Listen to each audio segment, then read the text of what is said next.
Hello, welcome to Prajim Technologies. I am Venkat. This is part 46 of SQL Server. In this session, we'll learn about instead of update trigger. Before continuing with this session, I strongly recommend to watch parts 43, 44 and 45 of this video series.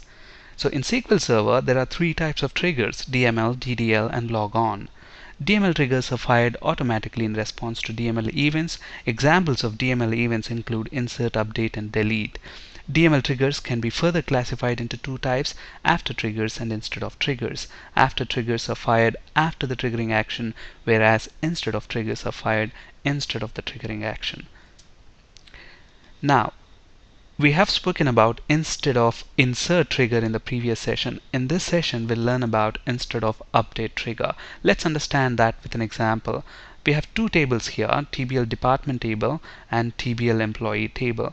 Now this view is based on these two tables. So if you look at this view, the ID, name and gender columns are coming from TBL employee table, and the department name column is coming from TBL department table. So obviously this view is based on multiple base tables. In the previous session we have seen that if a view is based on multiple tables and if you try to insert a row into the view, it doesn't allow you to do that, and it throws an error stating the view is not updatable because the modification affects multiple base tables. Okay, and we have overcome that by creating an instead of insert trigger. Now let's try to update this view. Instead of inserting a row into this view, let's try to update this view in such a way that the update is going to affect multiple tables. So if you look at the update statement we have here, so we are updating the view and we are changing the name column and the department name column. So obviously name is coming from TBL employee and department name is coming from TBL department tables. So now this update statement is affecting multiple base tables, okay, because of which when we execute this update statement we get an error stating view of function view employee details is not updatable because the modification affects multiple base tables. Let's look at that in action. So we have these two tables, TBL employee and TBL department. Let's create a view on them. So create view name as, select the required columns, ID, name, gender, department name from TBL employee, joining that with TBL department on the department ID column, which is common between TBL employee and TBL department. We have learned about views and joins in the previous sessions, so please check those sessions if you are new to views and joins. So let's create this view. So command completed successfully. Refresh the views folder and we should see our view there. Okay, now just to make sure we have the data as expected in the view, select star from view should return us the data back, which is fine. Alright, now let's try to issue that update statement. So if you look at this update statement, we are updating this view. We are changing the name column and department name column where ID is equal to 1. So for the first record we are changing the name from John to Johnny and department name from HR to IT. But then if you look at this update statement is affecting two base tables, TBL employee and TBL department, so we should get an error. View of function view employee details is not updatable because the modification affects multiple base tables. Okay, so this is expected. Now to overcome this we can actually create an instead of update trigger, because this is an update statement. So on this view we can create an instead of update trigger and it works. But then before we do that, let's look at another example. So we have exactly the same two tables, TBL department and TBL employee, and the same view. Now the only difference here is the update statement. So if you look at the update statement here, we are updating the view and we are only changing one column, that is department name column, and we know that department name column is coming from TBL department. So this update statement is affecting only one base table, it's not affecting multiple base tables, so it should succeed. Okay, but then when you actually execute this statement, it updates the department name in TBL department table. So here you're saying update the department name to IT where ID is equal to 1. So you are asking set the department name to IT where ID is equal to 1. So now John department name is currently HR. So now it's going to change this HR to IT. Okay, and that will be done in TBL department table. So as a result of that update, what's going to happen, John, number 3, this HR will become IT as shown here. So number 3, John is number 3, so that will be shown as IT. But look at this, Ben is also number 3. He will also be shown as if he belongs to IT department. Now when we issued this update statement, what's our intention? Our intention is basically to change John's department ID from 3 to 1, because 1 is IT department. We don't want to actually change the labels here. If you change the labels here, whoever has the department ID of 3, everybody will be shown as IT department, and that's wrong. And we want to avoid situations like this. So if you update a view that is based on multiple tables, there are two things that can happen. If your update statement affects multiple base tables, then an error will be thrown and the statement will be terminated. But whereas if your update works, if your update only affects one table, if you just update the name and gender, it may work correctly. But if you update the department name, then it may incorrectly update. The update might happen, in a wrong way. And to overcome that, we can make use of instead of update triggers. So let's now see how to create an instead of update trigger to correct this situation.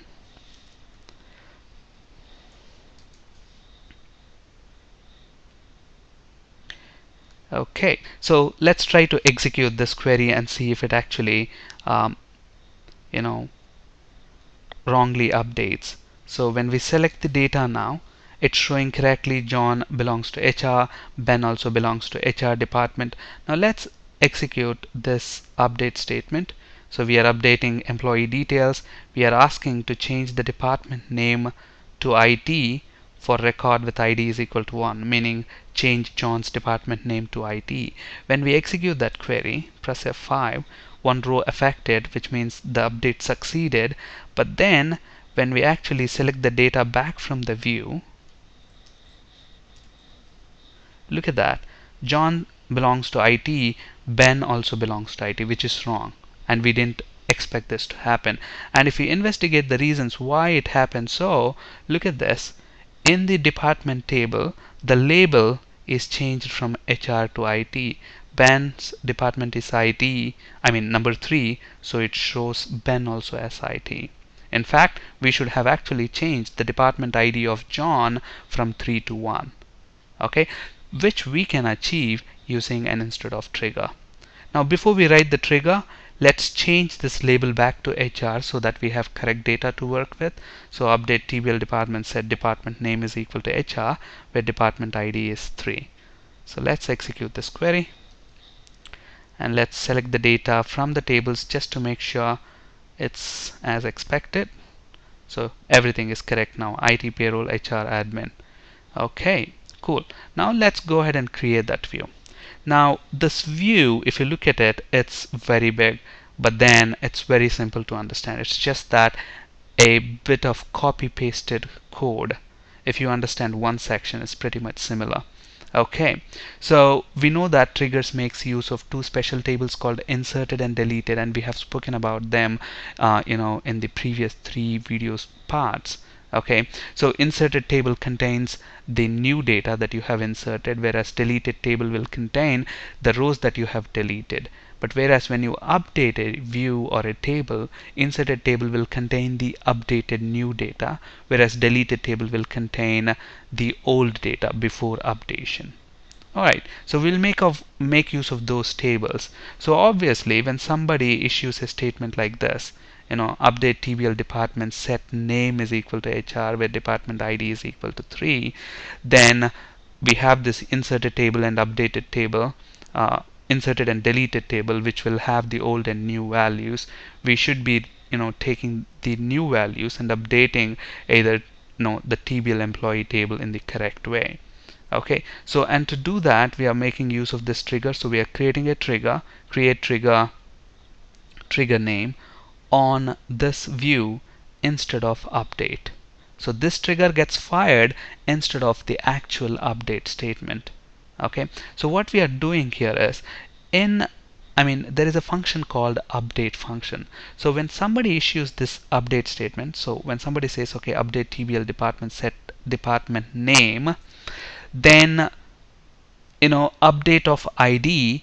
Now this update statement is actually updating department name column, not ID column. So this function will return false and we wouldn't get into this block. But whereas if you look at this condition, it's actually checking update department name, so it gets into this block. Okay, so basically you can use this update function to determine if the user is actually updating that column. So if you look at the view has got ID, name, gender, and department name columns. So we have to check if each column has been changed.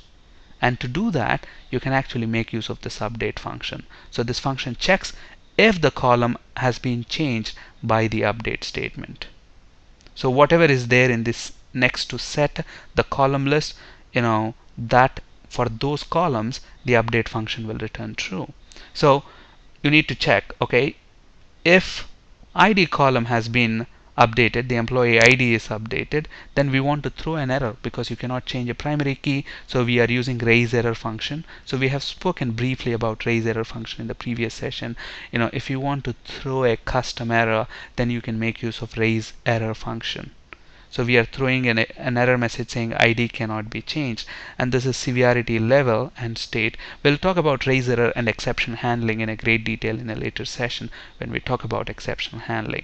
So when somebody is trying to change ID, we want to raise this error and return from here. We don't want to process anymore. Okay, that's why we use the return keyword. Okay, and this is the end for this begin. Next, we are checking if department name has changed. So if department name has changed, so if somebody is issuing a query like this, okay, department name has changed, set the department name to HR, meaning we are intending to change the department name. Okay, so if the department name is changed, then our intention is basically to update the department ID column, not to change the department name column in TBL department table. So to do that, obviously you will have to get the department ID that is associated with this department name, and to do that you can actually join the newly entered department name with TBL department table. And where will the newly this updated department name will be present? It will be present in the inserted table. So you will have to join the inserted table with TBL department table and then get the department ID column from TBL department table. So that's what we are essentially doing here. So we have this variable department ID which stores the department ID from TBL department, join with inserted table, and obviously here you will join on the department name column because you are setting here to a new department. Okay, so for the HR department, it looks up in TBL department table, whatever is the ID, it returns that into this variable. And then you need to check, okay, is there a department ID? If department ID is null, then it means the user has typed in some garbage. So obviously if I type in a garbage like this, obviously there is no entry, there is no department with that name, so I don't get any department ID back. So this will be null. If that is null, then we want to throw an error saying that invalid department name and then return back. You don't want to process any more. Okay, otherwise if you get the valid department ID back, then what you do, you update the TBL employee table, set department ID is equal to add department ID. Obviously you'll have to join that with inserted table because in the inserted table you have the employee ID, so you want to be updating that correct employee. That's it. So if department name is changed, that's how you update that. On the other hand, if they are changing the gender, it's going to be straightforward. All you have to do is join inserted table with TBL employee and use the gender column in inserted table to set that as the value for the gender column in TBL employees table, which is again very straightforward. And along the same lines for the name, use the name column from the inserted table, join TBL employee with inserted on the ID column. That's it. So if you look at this, it's actually pretty simple. There are only two things to keep in mind. If the user tries to update the ID column, we want to throw an error. If they try to update the department name, then you will have to get the department ID from TBL department table by joining the inserted table with TBL department table. And obviously there are chances within the update statement users can type in a department name that doesn't exist in TBL department table. If that's the case, you have to throw an error saying that invalid department name, and to do that you will have to check if department ID is null. It will be null only when the department name doesn't match what the user has specified. Okay, other than that it's pretty simple. You need to understand joins to understand this update statement. This update statement involves joins. Okay, so let's create this trigger on this table.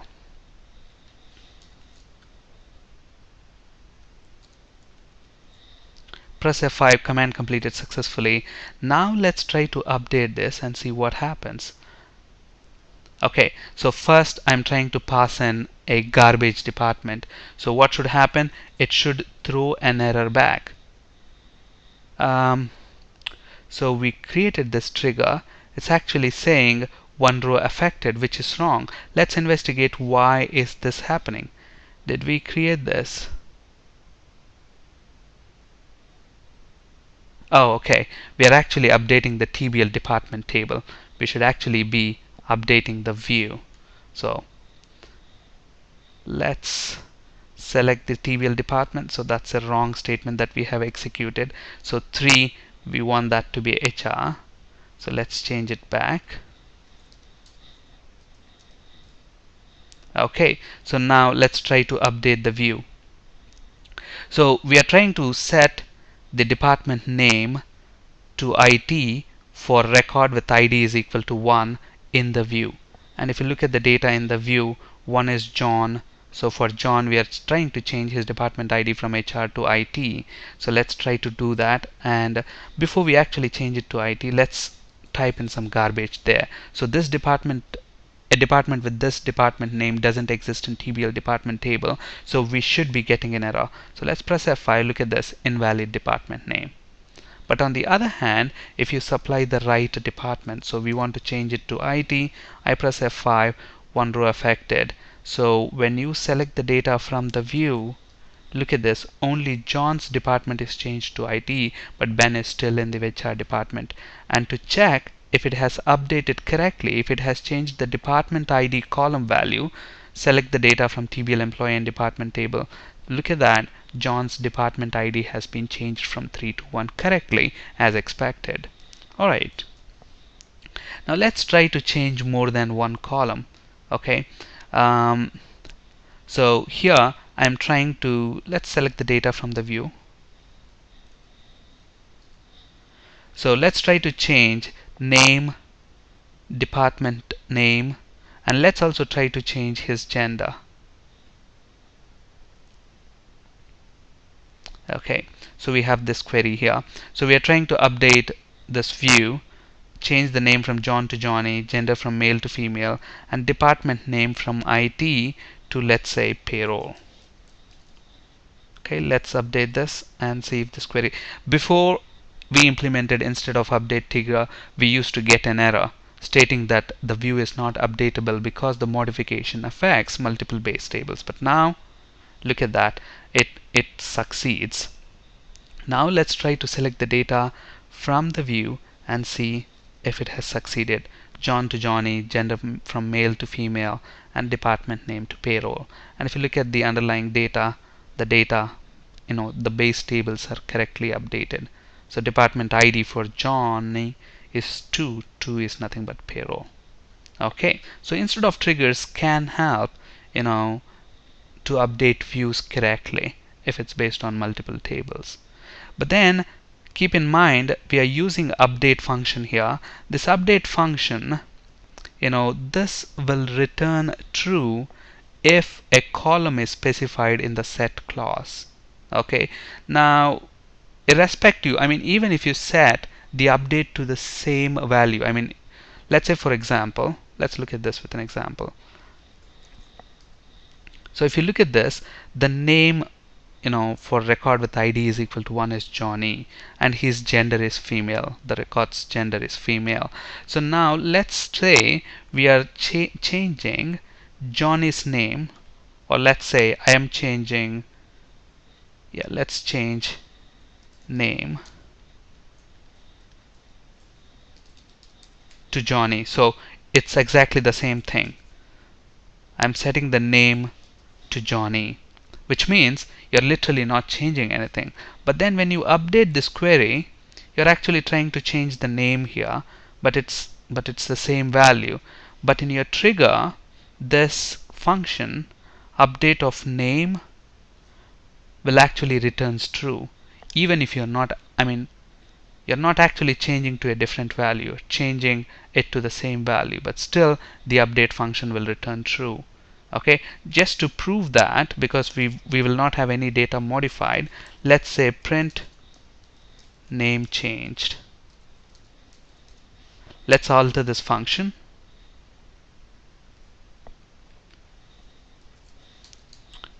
Okay, press F5, command completed successfully. So if we try to execute this, it will print that message name changed, which means the update function will return true even if you set the column to the same value.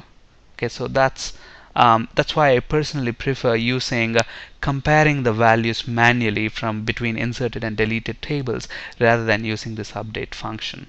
Okay, but again, this query doesn't really make sense. Nobody will issue a query like this. So it's up to you whether you want to use the update function, or if you want to manually compare the column values between inserted and deleted tables. On this slide, you can find resources for ASP.NET C# and SQL Server interview questions. That's it for today. Thank you for listening. Have a great day.